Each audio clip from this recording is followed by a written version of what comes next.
सबसे प्यारी है, माँ तू जग में न्यारी है। माँ तू सबसे प्यारी है, माँ तू जग में न्यारी है।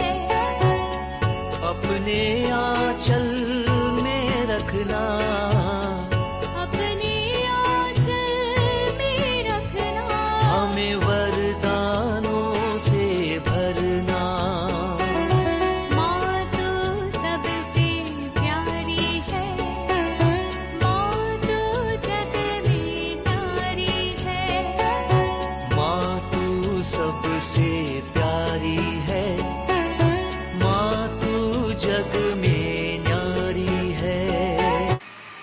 पिता, पुत्र और पवित्र आत्मा के नाम पर आमीन। आप सबों को जय यीशु। हम लोगों ने कल के क्लास में एक अच्छा पाप स्वीकार करने के लिए 5 चरणों के विषय में 5 स्टेप्स, उसमें पहला चरण अंतःकरण की जांच करने के विषय में मनोचिंतन किया। अंतःकरण किससे कहते हैं? जिसके द्वारा ईश्वर हमसे बातें करते हैं। पवित्र आत्मा का स्वर, आवाज सुनने वाला, उस जगह को ये गलत है, ये सही है, ये रास्ते में जाओ, ये सब बता कर देने वाला, उस जगह का नाम है अंतःकरण। एक अच्छा पाप स्वीकार करने के लिए, क्योंकि प्रभु का दीपक है अंतःकरण। वहां क्या चल रहा है, क्या गलती किया, सब कुछ हमें मालूम है। रोमियो का पत्र दिया है 14 वाक्य 23 में, रोमन्स चैप्टर 14 वर्स 23 में लिखा हुआ है, जो कुछ अंतःकरण के अनुसार नहीं है वो सब के सब पाप है। तो हम पाप स्वीकार के लिए अंतःकरण की जांच किया और एक कागज में उन पापों को लिखा। कैथोलिक कलीसिया का धर्म शिक्षा ग्रंथ को भी हम लोगों ने वहां पर सीखा। अंतःकरण के विषय में, जांच के विषय में कैटेकिज्म ऑफ कैथोलिक चर्च 1433 में और 1454 में हम लोग पढ़ सकता है। और साथ ही साथ कैटेकिज्म 1776 से लेकर के 84 तक का भागों में भी हम लोगों ने कल मनन चिंतन किया था अंतःकरण के विषय में। तो अंतःकरण में हम लोगों ने जो कुछ पेपर में लिखा, उसका सहायता के लिए मैंने बोला था पारिवारिक प्रार्थना एवं धर्म शिक्षा पुस्तक का पेज नंबर 171 से लेकर के 171 पेज नंबर से पाप स्वीकार के लिए तैयारी, उसमें अंतःकरण की जांच करने का तरीका, कि कौन सा पाप हम लोग कर सकता है, उसका बारे में लिखा हुआ है। एक एक नियम का सब लिखा हुआ है, आप उससे नोट भी कर सकते हैं। अब उस कागज की ओर थोड़ा देख लीजिए। दूसरे स्टेप में वहां पर जाएंगे। आदम और हेवा ने एक पाप किया, प्रभु की आज्ञा का उल्लंघन किया, उन्हें परदेश नष्ट हुआ। एक पाप परदेश नष्ट हुआ। उसी प्रकार हमें मालूम है स्वर्गदूतों का एक गण लूसीफर, उस ग्रुप थोड़ा सा अहंकार किया। मुझे ईश्वर का सारे रहस्य मालूम है, मैं भी अपना कुर्सी, अपना सिंहासन उस पर्वत पर डालूंगा। इतना अहंकार करने के समय पर उस अहंकारी स्वर्गदूत को नरकदूत अर्थात शैतान बनाया गया। सोदोम गोमोरा नष्ट होने का कारण वहां के लोगों का पाप है। नबी योना ईश्वर के मार्ग से थोड़ा सा भटक गया था। उन्हें 3 दिन 3 रात एक समुद्र में मच्छी के पेट में रहना पड़ा। इस प्रकार अनेकों उदाहरण हम लोग देख सकते हैं। पवित्र बाइबल के अंदर अनेकों उदाहरण है। पाप का परिणाम का बारे में हम लोग के 40 काल मनन चिंतन में शुरू में ही मैंने बोल करके दिया। अनेकों बातें हम लोगों ने देखा। तो यहां पर हम लोगों ने अंतःकरण की जांच में जो लिस्ट बनाया उसकी ओर देख लीजिए और सोच लीजिए हमने कितना गुनाह किया। 1 नहीं, 100 नहीं, उससे ज्यादा यदि सही रूप से अंतःकरण की जांच करेंगे हम लिस्ट बना सकता है। प्रतिदिन कितना गुनाह हम करते हैं। तो हमें जो बड़े बड़े जो पाप है, आत्ममारू पाप है, उसका संख्या तक लिखना जरूरी है। मान लो एक इतवार को चर्च नहीं गया, हमें ये बोलना जरूरी है, इतवार कितने इतवार को आप चर्च नहीं किया, चोरी किया, हमें बोलना जरूरी है, क्या चोरी किया, कितना चोरी किया, संख्या बोलना भी जरूरी होता है। जितने भी आत्मा मारूपा है, बड़े बड़े पाप है, उसको देख करके हमारे हृदय में वो आने वाला वो जो पीड़ा, वो दर्द, और आपसे ऐसा गलती ना करने का निर्णय करना, ये सब जो उस अवस्था को हम लोग पश्चाताप करते हैं, उसको बोलते हैं पश्चाताप करना। लूकस का सुसमाचार उसके अध्याय 13 वाक्य 3 में और 5 में दो बार ईसा मसीह कहते हैं पश्चाताप कर लो नहीं तो नष्ट हो जाएगा, पश्चाताप करो नहीं तो नष्ट हो जाएगा। लूकस का सुसमाचार अध्याय 15 में, इसके बाद हम लोग देखते हैं वाक्य 11 से आगे एक उड़ाव पुत्र के विषय में लिखा हुआ है। उड़ाव पुत्र ने अपने पिता के घर से दूर चला गया। यदि पिता से दूर जाएगा, ईश्वर से दूर हटेगा, पाप आ जाता है।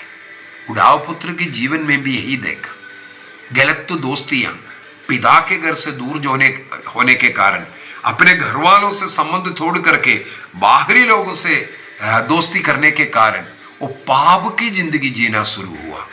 आखिर में उसकी अवस्था सुअरों के बीच में रहना। हमें मालूम होना चाहिए यहूदियों के लिए निषिद्ध जानवर है सुअर, उसका नाम तक नहीं लेते, नाम तक नहीं लेते। अभी इस व्यक्ति को सुअरों के बीच में रहना पड़ा। सुअर जो खाना खाते, जो फली खाते हैं, वो खा करके वो अपना पेट भरना चाह रहा था। तब उसको होश आया। वाक्य 18 से हम लोग पढ़ते हैं, वो अपने मन में कहने लगा, मैं मेरे पिता के पास लौटूंगा और पिता से कहूंगा, पिताजी मैंने तेरे विरुद्ध और स्वर्ग के विरुद्ध अपराध किया। दूसरी बात, मैं आपका पुत्र कहलाने योग्य नहीं हूं। तीसरी बात, मुझे अपने नौकर के समान रख दीजिए।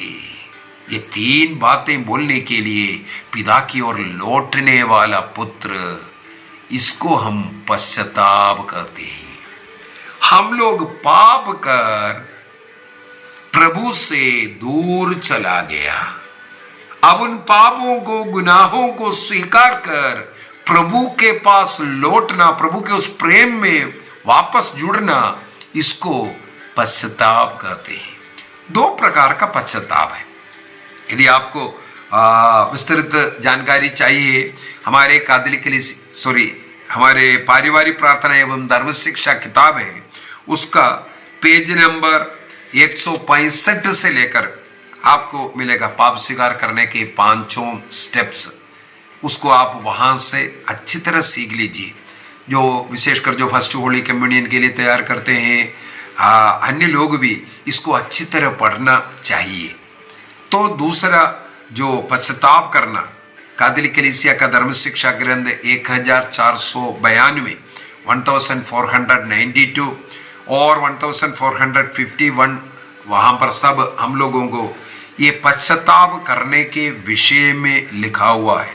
वहां पर 2 प्रकार के पश्चाताप के विषय में लिखा हुआ है। 2 प्रकार के पश्चाताप, जैसे उस उड़ाव पुत्र लूकस को सुसमाचार अध्याय 13 वाक्य 18 से अध्याय 20 में जाकर के वो जैसे पश्चाताप किया, वाक्य 20 में हम लोग देखते हैं कैसे वो पश्चाताप किया और पिता ने उसको जो कुछ नष्ट कर करके स्वीकार करता हुआ सब हम लोग वहां पर पढ़ते हैं।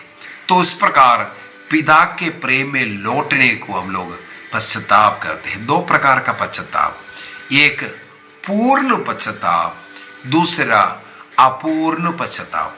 पश्चाताप 2 प्रकार का है, एक पूर्ण पश्चाताप और एक है अपूर्ण पश्चाताप। अपूर्ण पश्चाताप क्या है?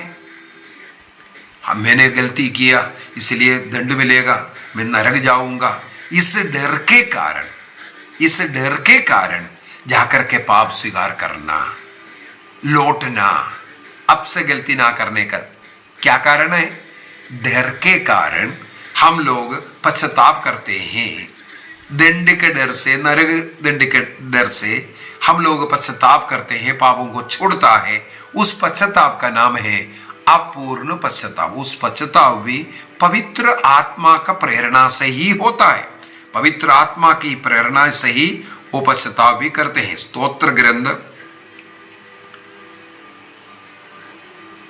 32 वाक्य 5 में और कैथोलिक कलीसिया का धर्म शिक्षा ग्रंथ